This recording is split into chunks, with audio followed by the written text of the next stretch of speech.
साथियों, छत्रपति क्रांति सेना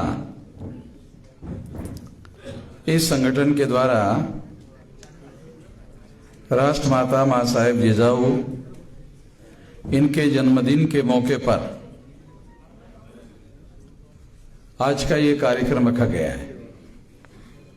और इस कार्यक्रम का जो विषय है, छत्रपति शिवाजी महाराज के जन्मदिन का जो विवाद है, उस विवाद पर फैसला होना चाहिए, ये सोचकर ये विषय रखा गया है। इसलिए मैं कुछ बातें आप लोगों के सामने रखना चाहता हूं। बहुत सारी बातें आप लोगों के सामने आई है। इसमें सबसे पहले मैं आप लोगों को ये बात बताना चाहता हूं कि एडवोकेट दारवटकर, इनको हमने इतिहासाचार्य लिखा है। तो जब मैंने पढ़ा तो थोड़ा मुझे अच्छा नहीं लगा था, इतिहासाचार्य। मगर जन्म तारीख के बारे में दारवटकर जी ने जो तथ्य और जो सबूत आप लोगों के सामने पेश किए, इससे ऐसा लगता है कि हाँ, वो इतिहासाचार्य है। कोई माने या ना माने, हम लोग इस बात को मानते हैं कि दारवटकर साहब केवल वकील नहीं है, वो इतिहासाचार्य है। और जिस तरीके से उन्होंने डाटा को कलेक्ट किया, और बहुत सारा डाटा और भी उनके पास है, मैं उनको पब्लिकली आप सभी लोगों के सामने अनुरोध करूंगा कि पर्टिकुलरली जो और भी तथ्य है, 8 अप्रैल 1627 का, केवल इस संदर्भ में वो पूरे दस्तावेज के साथ लिखे, उसको सारे देश भर में, अंग्रेजी में, हिंदी में, मराठी में और तमाम भारत की भाषाओं में इसको हम लोग प्रचार में लाएंगे। दूसरी बात, मैं महाराष्ट्र सरकार को ऐसी मांग करता हूं कि ये जो छत्रपति शिवाजी महाराज के जन्मदिन के संबंध में 4-4 तारीखों के होने का विवाद खत्म किया जाना चाहिए। और उसके लिए जैसे पहले संभवतः 9 लोगों की कमेटी बनाई गई थी, उन 9 लोगों के कमेटी में केवल एक ही मराठा समाज का इतिहासकार व्यक्ति रखा गया था। ये 1966 की बात है। इस हिसाब से अगर देखा जाए तो 34 और 23 57 साल का समय है। इस 57 साल की विशेषता ये बताई जा सकती है कि उस समय हमारे लोगों में इतिहासकार नहीं थे। अगर होते तो भी नया नया महाराष्ट्र 1961 को बना था, तो ब्राह्मणों ने मौका देखा और 66 को ब्राह्मणों के प्रभाव में ही ये कमेटी बनाई, ऐसा मुझे लगता है। और वो बाल गंगाधर तिलक के प्रचार को सरकार के द्वारा अप्रूवल लेना चाहते थे। दारवटकर साहब जब बोल रहे थे आप लोगों के सामने, तब वो बाघ बाघ बाघ बोलते थे, तो आप लोगों को समझ में नहीं आता है बाघ बाघ कौन है। तो बाघ का मतलब बाल गंगाधर तिलक, बाघ। तो आप लोगों को, क्योंकि जो बोलने वाला व्यक्ति है वो उसको ये ध्यान रखना चाहिए कि वो अपने लिए नहीं बोल रहा है, वो जो सुनने वाले लोग हैं उन लोगों के लिए बोल रहा है। तो उसको भागा भागा समझ में आएगा क्या? तो भागा भागा समझ में नहीं आता। हाँ, बाल गंगाधर, हाँ फिर आ जाता। इसलिए मैं थोड़ा स्पष्टीकरण दे रहा हूं। और हमेशा बोलने वाले लोगों को यह ध्यान रखना चाहिए कि आप सुनने वाले लोगों के लिए बोल रहे हो, अपने लिए नहीं बोल रहे हो, सुनने वाले लोगों के लिए बोल रहे हैं। और जो सुनने वाले लोग हैं, अगर मान लो उनको आपकी बात समझ में आ गई तो लाखों लोगों तक पला जाए, लाखों लोगों तक चला जाएगा मामला, लाखों लोगों को मालूम हो जाएगा।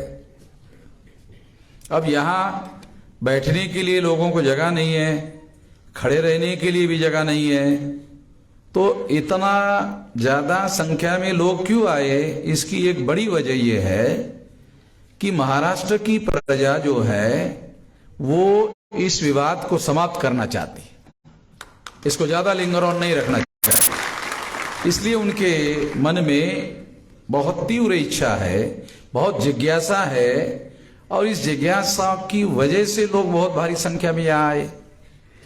तो इसी बात को ध्यान में रखते हुए मैं महाराष्ट्र सरकार को प्रेस कॉन्फ्रेंस लेकर के डिमांड किया था और 15 दिन का समय दिया था कि ये कमेटी बनाओ। और इस कमेटी में अगर मान लो उस समय 9 लोग थे तो अभी दोबारा 9 लोगों की बनाओ या 11 लोगों की बनाओ, और इतिहासकार बहुजन समाज के उसमें रखो, ब्राह्मण का भी रखो एक आदमी। अगर 9 लोगों में एक ब्राह्मण रखा जाता है तो परसेंटेज 10 हो जाता है, तो 10% भी ज्यादा होता है। 3.5% ऑल इंडिया में है, महाराष्ट्र में 2% है। तो 9 में एक इतिहासकार जो है वो ब्राह्मण को रखो, हमारा कोई ऑब्जेक्शन नहीं है, जरूर रखो उसको। और उसकी राय भी हम लोगों को लेना चाहिए।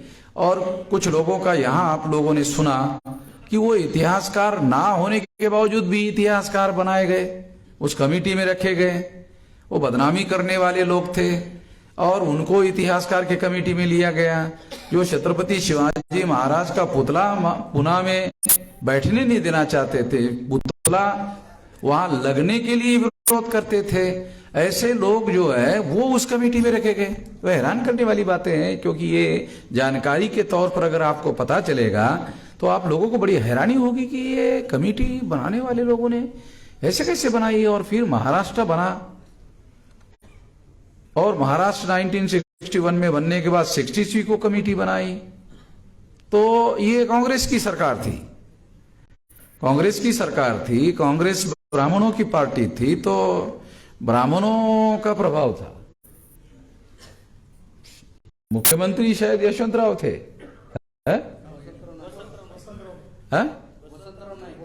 वसंतराव नाइक थे। यशवंतराव दिल्ली को चले गए थे, तो वसंतराव नाइक थे। तो वो नोमिडिक ट्राइब के व्यक्ति थे, बंजारा थे, तो वो ज्यादा मतलब ब्राह्मणों का विरोध नहीं कर सकते थे। तो वो नोमिडिक ट्राइब थे, तो महाराष्ट्र में शायद 1-2% से ज्यादा संख्या नहीं थी। मुझे लगता है कि यशवंतराव चौहान को कहलवाकर ब्राह्मणों ने ये कमेटी बनाई होगी, ज्यादा संभावना है, क्योंकि ये नॉमिनेटेड वसंतराव नाइक जो है वो यशवंतराव चौहान के नॉमिनेट थे, नॉमिनेट किया था यशवंतराव चौहान ने। तो इस तरीके से अभी अगर ये कमेटी बनाई गई और मान लो 9 लोगों की बनाते हो तो उसमें एक ब्राह्मण को ले लो, हमारा कोई ऑब्जेक्शन नहीं है। मगर अभी बहुजन समाज के बहुत सारे इतिहासकार हैं और उस कमेटी का चेयरमैन धारवडकर साहब को बनाया जाना।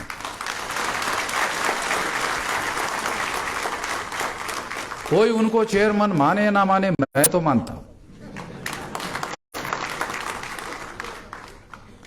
और वामन में छाम जब कोई बात मान लेता है तो फिर कल भविष्य में वही सरकार का पॉलिसी हो जाती है, मानना पड़ता। बहुत सारी बातें हैं जो हम लोग कई सालों से बोल रहे हैं, तो सरकार को वो मानना पड़ रहा है। तो आने वाले समय में ये बात जो है मानना पड़ेगा। नहीं तो 10 साल में तो हमारे लोगों की सरकार होगी, सेंट्रल में भी होगी, स्टेट में भी होगी। तो हम लोग तो बड़े पेशेंस से इस बात को आगे बढ़ा रहे हैं। और ये कुछ लोग बोलेंगे भाई ये कैसे होगा। तो आप ब्राह्मण जो पढ़े लिखे हैं उनको पूछो कि आप अपने लड़कों को अमेरिका यूरोप में पढ़ने के लिए भेजते हो तो आशीर्वाद देते वक्त क्या कहते हो। तो वो कहेगा कि हम आशीर्वाद देते वक्त कहते हैं कि पढ़ने के लिए जाओ तो वापस मत आओ, उधर ही रहो। क्यों? तुम उधर रहो, डिग्री ले लो, नौकरी ले लो और हमें भी बुलाओ, क्योंकि तुमको सिटीजनशिप मिलने के बाद माँ बाप को सिटीजन के नाम पर अमेरिका यूरोप में उसका कानून है वहां का, उस हिसाब से वो उनको ले सकते हैं। अन्यथा बहुत सारे लोगों को अमेरिका और यूरोप में फिर लोगों को हमारे अभी आजकल आने नहीं देते और उन्होंने रूल बनाया। तो अभी मुझे जानकारी मिली कि साल में 1.5 लाख लोग जो है भारत को छोड़कर अमेरिका और यूरोप में जा रहे हैं। और ये छोड़कर जाने वाले जो लोग हैं वो यहाँ करोड़ रुपये कमाते हैं और ये कमाने वाले जो लोग हैं वो ये वही लोग हैं और वही लोग भारत छोड़कर जा रहे हैं। जो बहुत बड़े बड़े देशभक्त लोग हैं वो जा रहे हैं, जो घोषित देशभक्त हैं, जो अपने आप को कहते हैं कि हम देशभक्त हैं, वो भारत छोड़कर जा रहे हैं। और जाने के बाद भी वो देशभक्त है। कोई अखबार वाला नहीं लिख रहा है कि ये क्यों जा रहे हैं,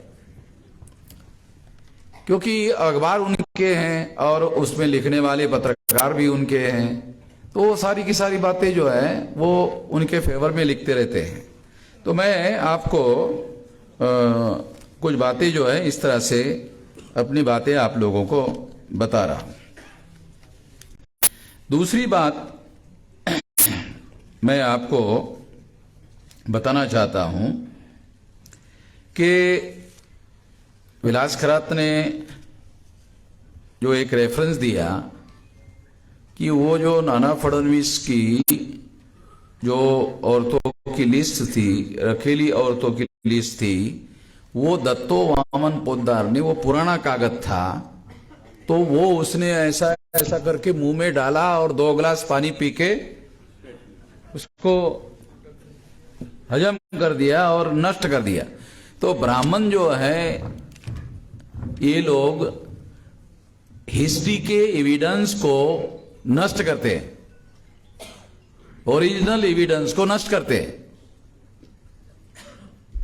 तो जो लोग ब्राह्मण हिस्टोरियन हैं जो एविडेंस को नष्ट करते हैं वो हिस्टोरियन कैसे हो सकते हैं?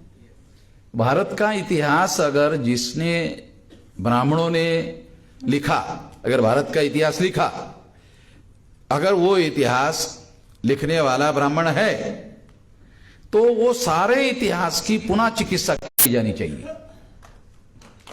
और वो चिकित्सा करते वक्त डीएनए के आधार पर, अब नए सिरे से डीएनए के आधार पर वो आधार मानकर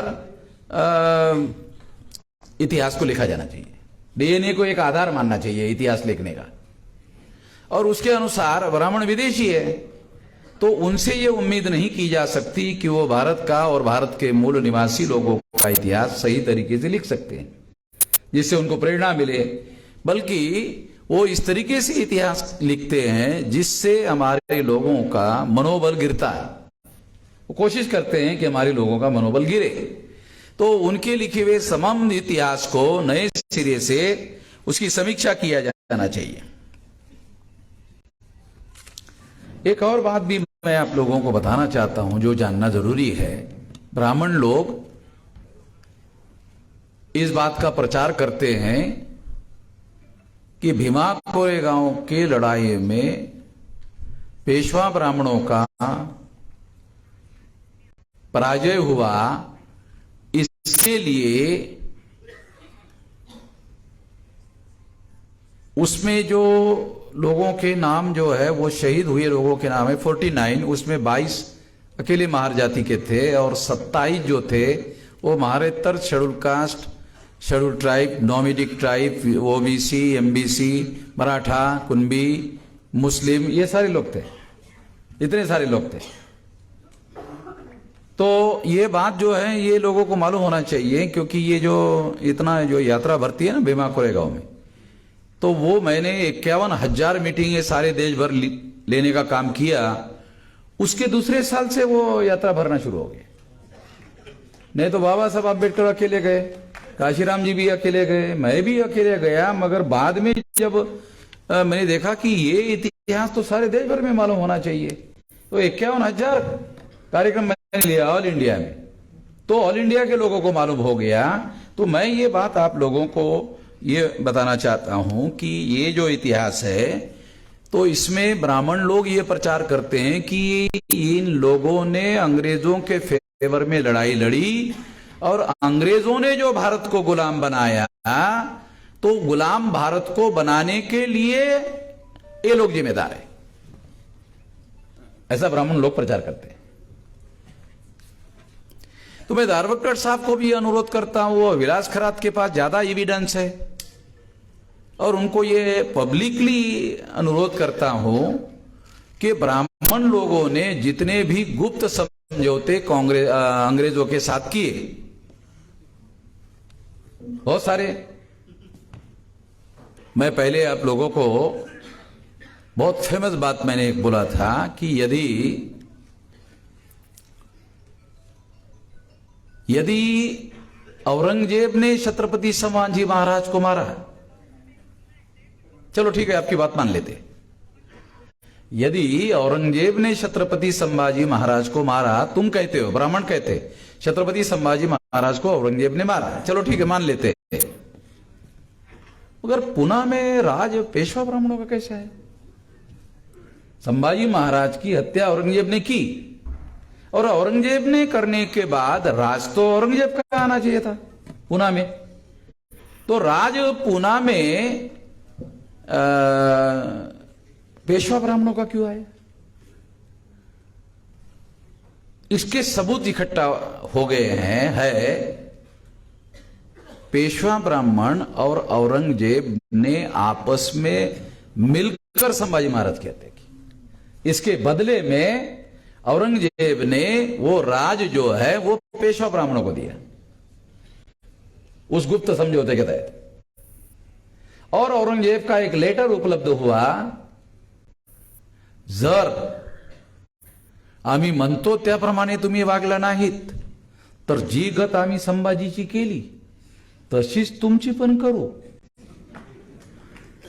ये एविडेंस इस बात को सिद्ध करता है कि पेशवा ब्राह्मणों का और औरंगजेब का गुप्त समझौता हुआ था। ये डॉक्यूमेंट्री एविडेंस, ये मैंने पहले कहा था। तो इसका मतलब है पेशवा ब्राह्मणों का और औरंगजेब का समझौता हुआ, जैसे ये बात, ये डॉक्यूमेंट्री एविडेंस है। अभी इतने सारे ढेरों एविडेंस है, इससे एविडेंस मिलता है कि पेशवा ब्राह्मणों ने अंग्रेजों के साथ गुप्त समझौता करके प्रताप सिंह राजा का जो राज है वो खत्म किया। वो खत्म किया, ऐसा सबूत अभी आप लोगों के द्वारा कहा गया, मैं वो केवल इंटरप्रेट करके आपको बता रहा हूं। अगर ऐसा है तो ये इतना बड़ा एविडेंस है कि ब्राह्मणों ने अंग्रेजों का राज इस्टेब्लिश करने के लिए, बाकायदा आप लोग सुनकर हैरान हो जाओगे कि भीमा कोरेगांव की लड़ाई शुरू होने के पहले और पेशवाओं को परास्त करने के पहले महाराज प्रताप सिंह महाराज पेशवाओं के जेल में थे। एक ब्राह्मण ने लेटर लिखा कि आप लोग गलत कह रहे हो, पेशवा तो शिवाजी महाराज के और मराठा साम्राज्य के और स्वीय स्वराज्य के सेवक थे केवल। मैं बड़ा हैरान हूं कि सेवा करने वाला आदमी राजा को जेल में कैसे डाल सकता है। पेशवाओं ने छत्रपति प्रताप सिंह महाराज को जेल में डाला था 1818 की लड़ाई के पहले, वो उनके जेल में थे। और सातारा में ऐसा प्रोसेशन निकला हमारे लोगों का जिसमें अंग्रेज भी शामिल थे, बराबर है क्लास। प्रोसेशन हजारों लोगों का, शायद हजारों से ज्यादा प्रोसेशन निकला। और वो प्रोसेशन में अंग्रेज लोग ये कह रहे थे कि आप लोग जो है शिवाजी महाराज को मानने वाले जो आप लोग हो, आप शिवाजी महाराज को मानते हो, तो शिवाजी महाराज का जो वंशज है राजा प्रताप सिंह महाराज, वो पेशवा के जेल में है। तो पेशवाओं को परास्त करने के लिए आप हमारा साथ दो। अगर पेशवाओं को परास्त करने में आप हमारा साथ देते हो तो हम राजा को पेशवाओं के जेल से मुक्त करेंगे। अंग्रेजों ने यह बात बहुजन समाज के लोगों को कही। ऐसा मोर्चा, ऐसा प्रोसेशन सातारा में निकला। ये 1818 की लड़ाई के पहले निकला। ये इस बात का एविडेंस है कि हमारे लोगों ने अंग्रेजों का भारत पर राज स्थापित करने के लिए साथ नहीं दिया। तो छत्रपति प्रताप सिंह राजा महाराज को पेशवाओं के जेल से मुक्त करने के लिए साथ दिया। बहुत खास बात मैं आप लोगों को बताना चाहता हूं। तो इसलिए ब्राह्मण लोग जो इतिहास लिख रहे हैं वो गलत बात है, ये असली वजह है। और दूसरी महत्वपूर्ण बात मैं कहना चाहता हूं, अंग्रेजों के भारत में आने के बाद यानी ईसा पूर्व 185 को सम्राट बृहदत्त मौर्य की हत्या की, तब ईरान के बॉर्डर तक मौर्य साम्राज्य का विस्तार था, भौगोलिक क्षेत्र था। मौर्यकालीन भारत का नक्शा देखो हमारे पुरखों का, वहां तक था हमारा साम्राज्य। उसकी हत्या पुष्यमित्र शुंग नाम के ब्राह्मण के द्वारा करने के बाद ये जो विशाल भारत है ना, विशाल भारत, बहुत खास बात बता रहा हूं। ये जो अभी जो भारत का नक्शा आप देख रहे हो ना, ये भारत का नक्शा छोटा है और संभवतः भौगोलिक क्षेत्र के अनुसार आधे से भी कम है।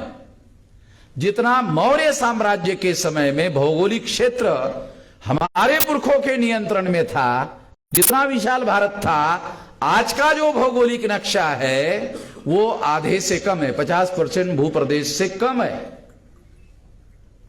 ज्यादा भूप्रदेश, ज्यादा भौगोलिक प्रदेश सम्राट बृहदत्त मौर्य की हत्या करने के बाद, पुष्यमित्र शुंग नाम के ब्राह्मण के द्वारा हत्या करने के बाद, भारत का, विशाल भारत का भौगोलिक क्षेत्र अभी जो भारत का नक्शा है छोटा हुआ। इसके लिए कौन जिम्मेदार है? यदि सम्राट बृहदत्त मौर्य की हत्या नहीं की होती तो हो सकता है ईरान भी भारत का ही पार्ट एंड पार्सल होता। तो कुछ लोग ऐसा कह सकते हैं, अरे आप लोग सामंती प्रथा का समर्थन कर रहे हो। तो मौर्य साम्राज्य जो है, जिस हिसाब से सामंती प्रथा की बात बोली जाती है, उस तरह का वो राज नहीं था। वो तो बुद्धा का समता, स्वतंत्रता, बंधुता और न्याय पर आधारित देश और प्रजा में इस व्यवस्था को स्थापित करने के लिए मौर्य ने अपनी राज्य सत्ता इस्तेमाल की। ये तो इसकी वजह है उसके पराजय की, उसके नष्ट करने की जो वजह है। ब्राह्मण ने उसको मारने की वजह क्या है? प्रशासन में तो बहुत सारे ब्राह्मण थे। काशीराम जी ने चमचा नाम के किताब में लिखा कि ये जो मौर्य साम्राज्य का पराजय हुआ उसका सबक क्या है। मौर्य साम्राज्य का जो पराजय हुआ उसका सबक क्या है। तो उन्होंने लिखा उसका सबक है infiltration and sabotage. Infiltration by Brahmin and sabotage by Brahmin. Infiltration का मतलब है घुसपैठ, ब्राह्मणों के द्वारा मौर्य साम्राज्य में घुसपैठ की गई और अंदर घुसने के बाद अंदर से उसको तहस नहस किया। अब इसको मैं एक शब्द जोड़ देता हूं कि ये मौर्य साम्राज्य का जो सबक है, अगर ये सबक छत्रपति शिवाजी महाराज ने ग्रहण किया होता तो ब्राह्मण को इन्फिल्ट्रेशन करने का मौका नहीं मिलता।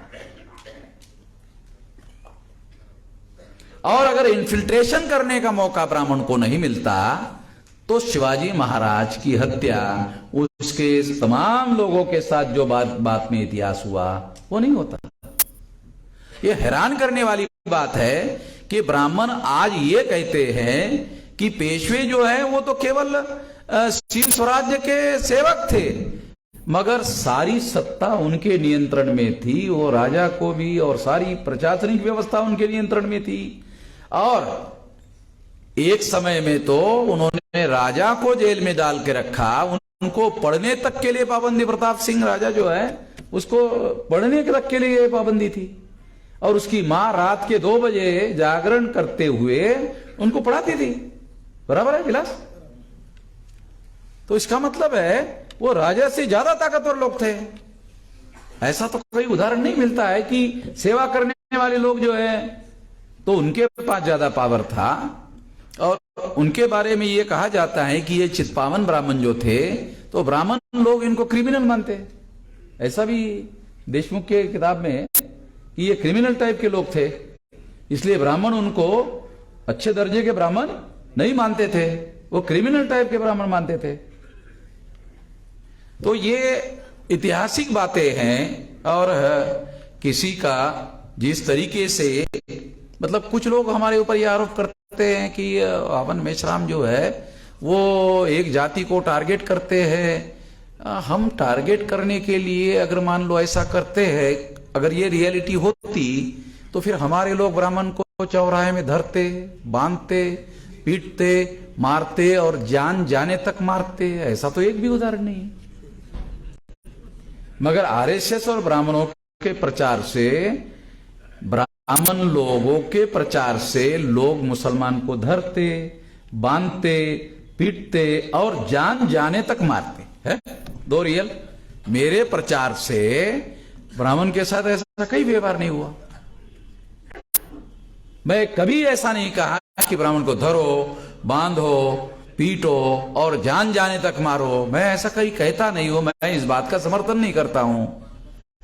मैं ऐसा कहने के लिए नहीं कहता हूं। हमारा कहना क्या है कि जिस तरह से अंग्रेजों को भारत पर राज करने का अधिकार नहीं है, उसी तरह से ब्राह्मण भी विदेशी है, वो यहां रह सकते हैं मगर राज करने का उनको अधिकार नहीं।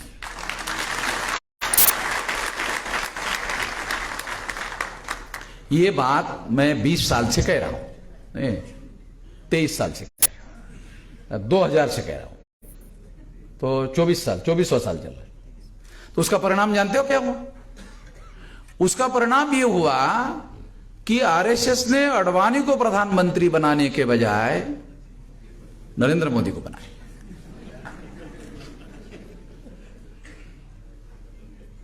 आप लोगों के समझ में नहीं आ रहा है। ये नरेंद्र मोदी को अंदर से ऐसा से वामन मेश्राम की वजह से मेरा नंबर लग गया।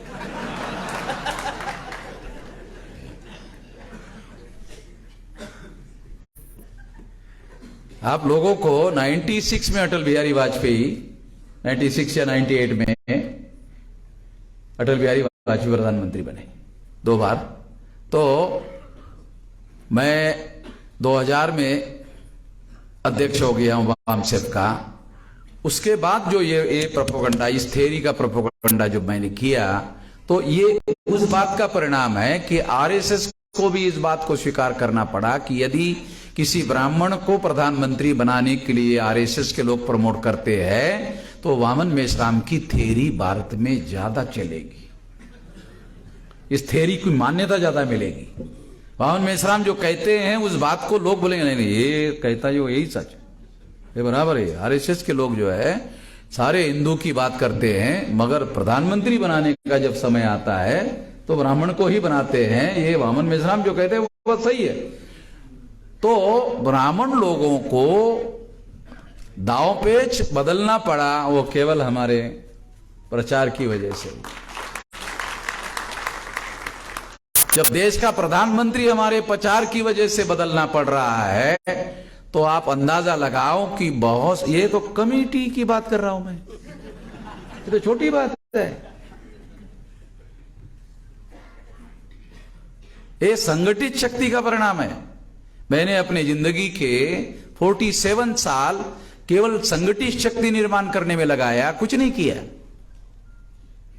अगर कोई मुझे पूछेगा मेश्राम आपने क्या किया, कितना कुछ काम किया, तो मैं एक ही काम बताता हूं कि हमने संगठित शक्ति का निर्माण किया और इस संगठित शक्ति के बल पर हम आज ये कहने के लायक हो गए कि 10 साल में हमारे लोग देश के हुक्मरान बनेंगे, आजाद हो जाएंगे।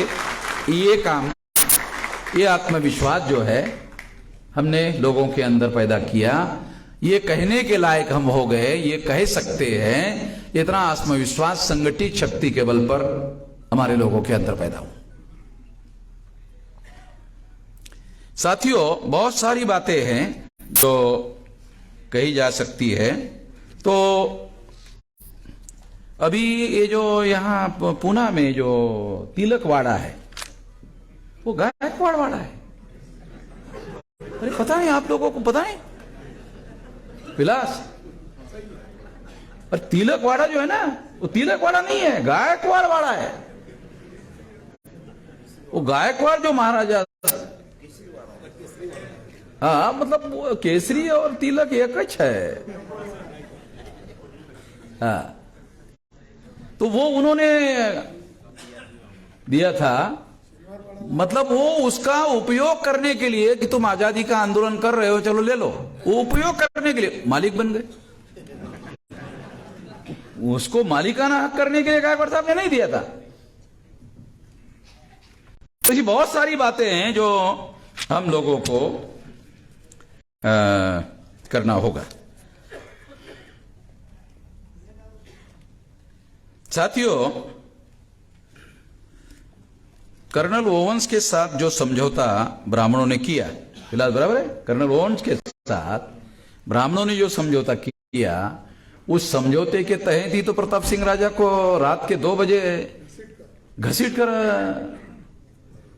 और उनके भाई को उसके इसकी हत्या की।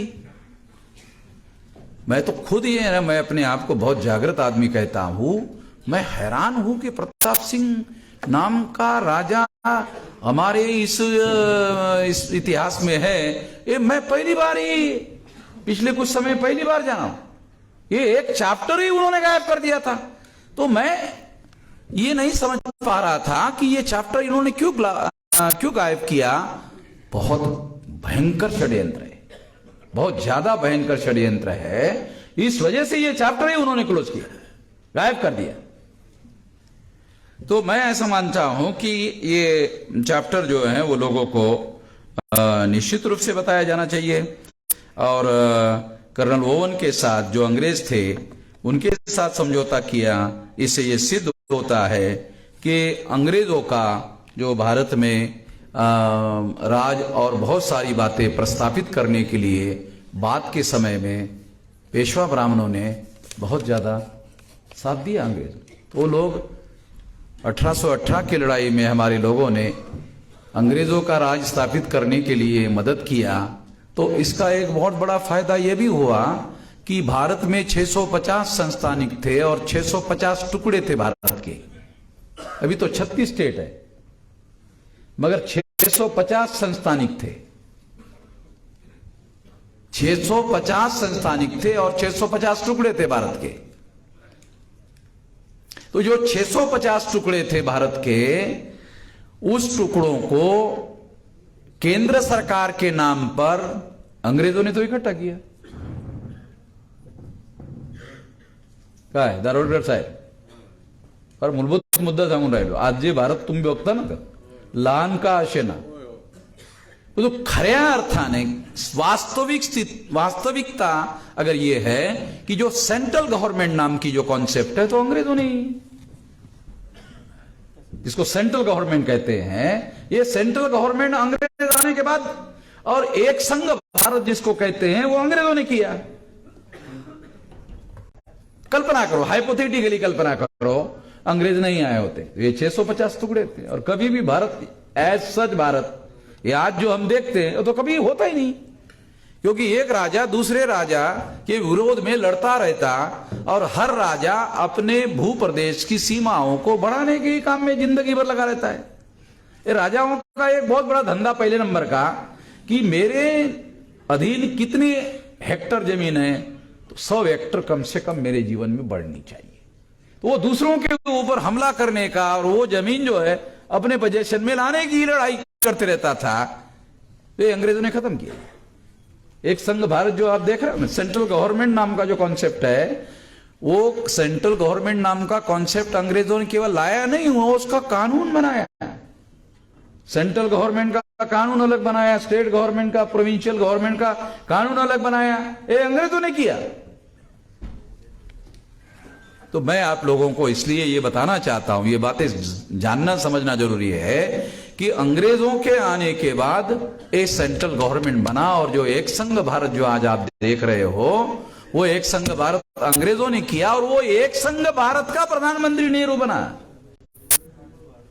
ये नेहरू जो एक ब्राह्मण जो प्रधानमंत्री बना, वो उस भारत का ब्राह्मण जो है ना, एक संघ भारत का. अगर मान लो ये संस्थानिक राजाओं को पूरी आजादी होती, तो कोल्हापुर के संस्थान का प्रधानमंत्री नेहरू कैसे होता? तो नेहरू से ज्यादा साला मैं ही खुद ही रहता हूं. फिर चाहो बोले नहीं मैं ही रहता हूं, नेहरू को क्या को बनाने का? मैं आप लोगों को एक एग्जाम्पल के लिए समझा रहा हूं ये बात.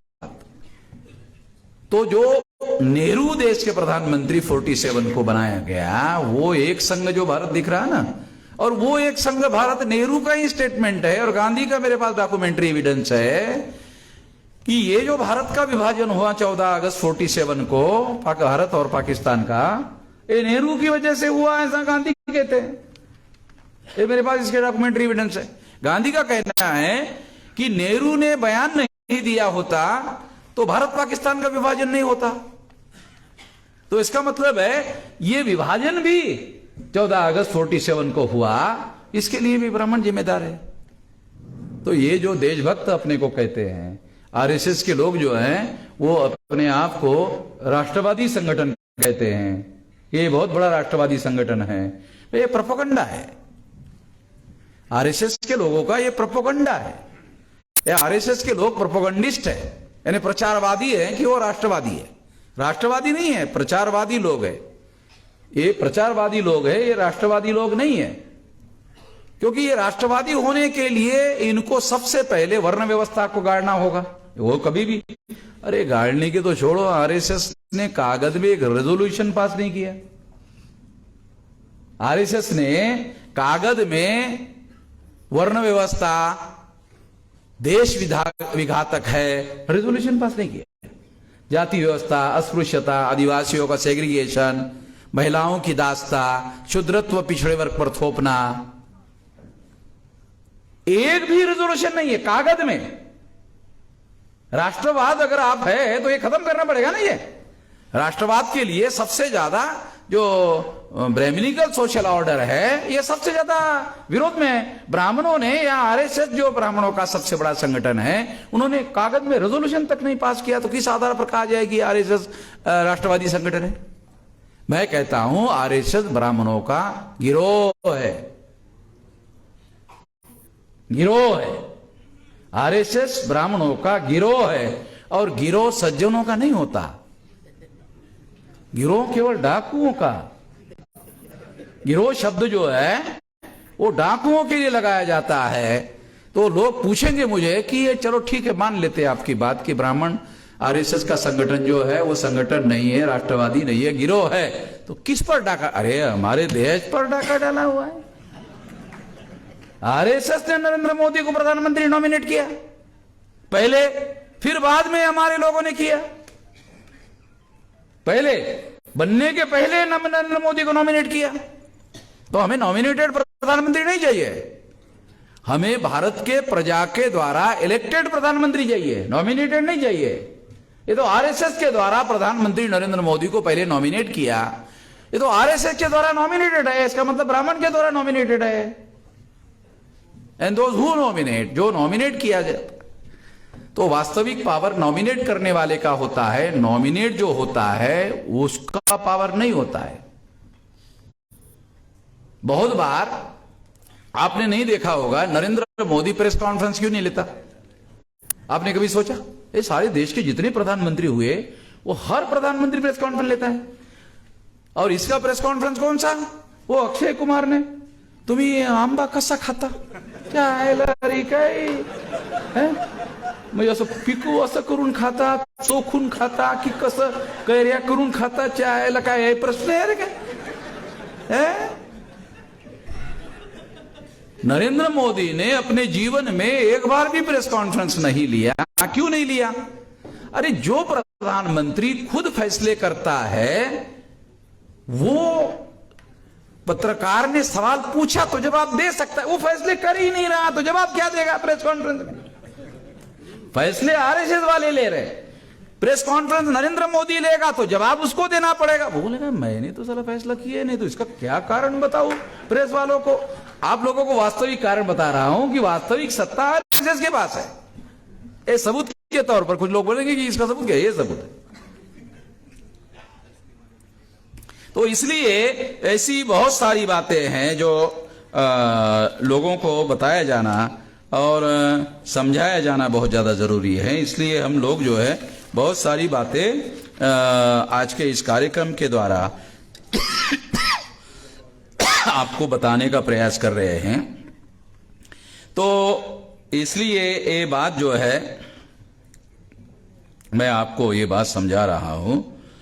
और अभी मैं आखिरी बात जो है आप लोगों को कहना चाहता हूं वो ये है कि बहुत सारी ऐसी बातें हैं जो हमारे लोगों को पढ़ाई जाती है, समझाई जाती है। ऐसी बहुत सारी बातें उन लोगों के दिमाग में है, और जो दिमाग में बहुत सारी बातें हैं वो ब्राह्मणों के द्वारा भरी हुई है, और वो सारी बातें गलत है। इसके सबूत केवल हमारे पास है, भारत में किसी के पास भी नहीं है, केवल हमारे पास है। क्योंकि उस तरह का विचार ही किसी के मन में नहीं है कि ब्राह्मणों के द्वारा जो लिखा हुआ है वो झूठा है। ऐसा किसी के पास विचार ही नहीं है, तो इस तरह का विचार कैसे आएगा उनके दिमाग में कि इस पर रीथिंकिंग करना चाहिए, रिसर्च करना चाहिए? ऐसा विचार उन लोगों के मन में आता है जिनके मन में आशंका होगी। आशंका ही नहीं है तो आपके मन में कैसे सवाल आएगा? हमारे मन में यह सवाल है, और इस वजह से मैं आप लोगों को यह बता रहा हूं कि सारे देश भर में हम लोग निश्चित रूप से इस तरह का प्रयास कर रहे हैं कि देश का सारा इतिहास जो है वो लिखा जाए। ईसा पूर्व 185 को सम्राट बृहदत्त मौर्य की हत्या करने के बाद 500 या 800 साल बाद रामायण लिखी गई। आप लोगों को थोड़ा समझ, बार बार बता रहा हूं क्योंकि हमारे लोगों को कोई बात समझ में आ जाए। सम्राट बृहदत्त मौर्य की हत्या करने का जो कार्यक्रम है वो है ईसा पूर्व 185। उसके बाद में 500 या 800 साल के बाद जो है रामायण और महाभारत लिखी गई। रामायण के लिए दशरथ जातक जो बुद्ध के प्रचार में जातक कथा है, हिस्टोरिकल एविडेंस है, बुद्ध के प्रचार का एविडेंस है कि बुद्ध ने अपने प्रचार में दशरथ जातक का रेफरेंस दिया। डॉक्यूमेंट्री है पाली साहित्य में। भारत का एंशियंट इंडियन हिस्ट्री अगर आपको अध्ययन करना है तो सबसे बड़ा सोर्स है पाली लिटरेचर। पाली लिटरेचर का आधार बनाकर भारत का इतिहास जो है नए सिरे से लिखा जा सकता है। तो 185 के पहले जो है उसकी हत्या की गई सम्राट बृहदत्त मौर्य की, उसके 500 या 800 साल के बीच के पीरियड में रामायण लिखी गई। और रामायण लिखने के लिए दशरथ जातक का जो राम है, उस राम को आधार बनाकर रामायण लिखी गई। क्यों? अपना भी तो नायक खड़ा कर सकते थे। क्यों? क्योंकि दशरथ जातक का जो राम था वो बोधिसत्व राम था। दशरथ जातक का जो राम था ना, वो रिकॉर्डेड बातें बोल रहा हूं, डॉक्यूमेंट्री। दशरथ जातक में जो राम है वो बोधिसत्व राम है। उसकी बहुत बड़ी मान्यता है, उसकी बहुत बड़ी मान्यता है। ये बहुत बड़ी मान्यता की वजह क्या है आपको बताता हूं। आप बिहार भी जाओ, आप झारखंड जाओ, आप पूरी उत्तर प्रदेश में जाओ, ये है बुद्ध के घूमने फिरने का विस्तारित भौगोलिक क्षेत्र, जहां वो बहुत घूमते थे, ज्यादा घूमते थे। तो आपको हैरानी लगेगी कि वहां हमारे लोगों के जो नाम है, SC ST OBC के लोगों के जो नाम है, वहां रामचरण राम, राम दरस राम, राम प्रीत राम, राम भजन राम, राम मतलब आगे भी राम पीछे भी राम। ये हमारे लोगों के नाम में जो है राम आता है, जो हमारे लोग हैं, जो SC ST OBC के लोग हैं, उन लोगों के इसमें राम शब्द आता है। ये क्यों आता है? मैं नए सिरे से सोचना शुरू किया, नाम क्यों आता है? तो वो दशरथ जातक का जो राम था, वो राम प्रचार में बुद्ध ने लाया था। तो इस वजह से वो बात जो है ब्राह्मणों ने वहां से उठाई, क्योंकि ये पहले से लोकप्रिय नाम है, पहले से लोकप्रिय नाम है। अगर उसके नाम पर रामायण लिखी गई तो लोग आसानी से एक्सेप्ट कर लेंगे। लोग जो पहले से लोकप्रिय बात है, उस लोकप्रिय बातों का इस्तेमाल करते हुए रामायण लिखी गई, और इसके लिए राम का नाम चुराकर रामायण लिखी गई। ये उसका वास्तविक कारण है।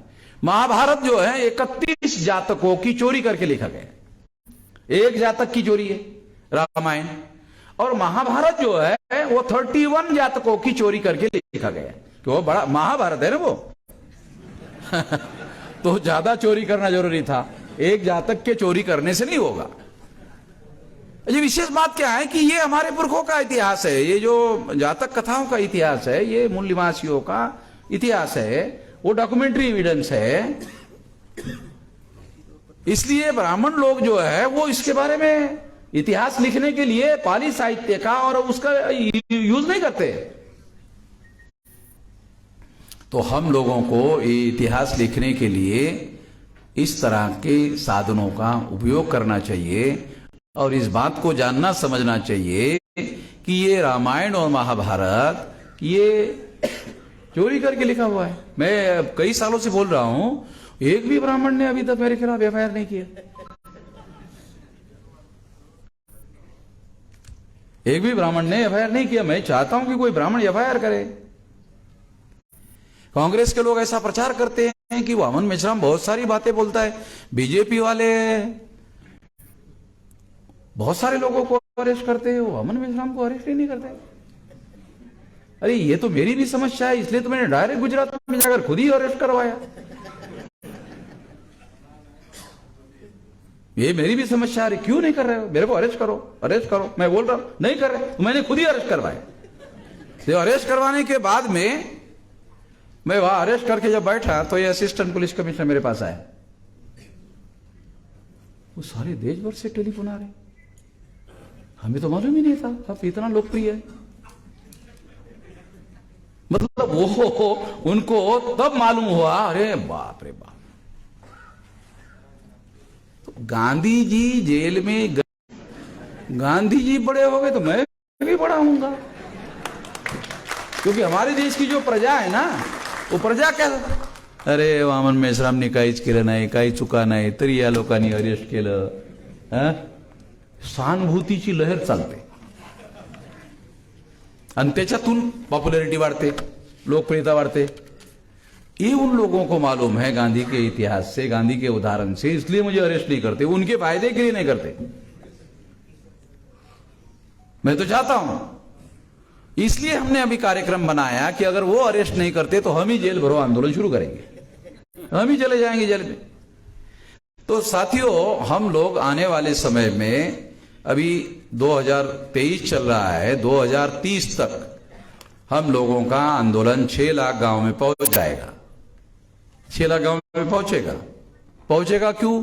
अरे हमारे पास कोई काम धंधा है तो हम सारे देश भर में इस गांव को पहुंचाएंगे, और पहुंचाएंगे तो 6 लाख गांव का आंदोलन शुरू होगा। ये बात मैं सार्वजनिक भी कर रहा हूं, ये बात मैंने ब्राह्मणों से छुपाया भी नहीं। क्यों? लोग हमारे हैं, हमारे लोगों तक हमारी आवाज जानी चाहिए, हमारा आंदोलन बढ़ना चाहिए, लोगों को लगना चाहिए, ये आंदोलन के साथ जुड़ना चाहिए। तो मैं अभी एयरपोर्ट जाता हूं, रेलवे स्टेशन जाता हूं, बस स्टैंड जाता हूं, तो कोई भी आदमी जो है वो मेरे पास आता है, वामन मेश्राम का हो, ये फोटो काढायचा रिकॉर्ड। मुझे अभी पहले ऐसा नहीं होता था। वो इस सोशल मीडिया की वजह से हमारी आवाज ज्यादा से ज्यादा लोगों तक पहुंची है। तो सोशल मीडिया को मैं ये अपील करते हुए अपनी बात समाप्त करना चाहता हूं कि हर आदमी को सोशल मीडिया में 10, 20, 25, 50, 100, 200, 500, 1000, 2000, 10,000 मेंबर बनाकर सोशल मीडिया डेली चलाना चाहिए, संगठित रूप से चलाना चाहिए।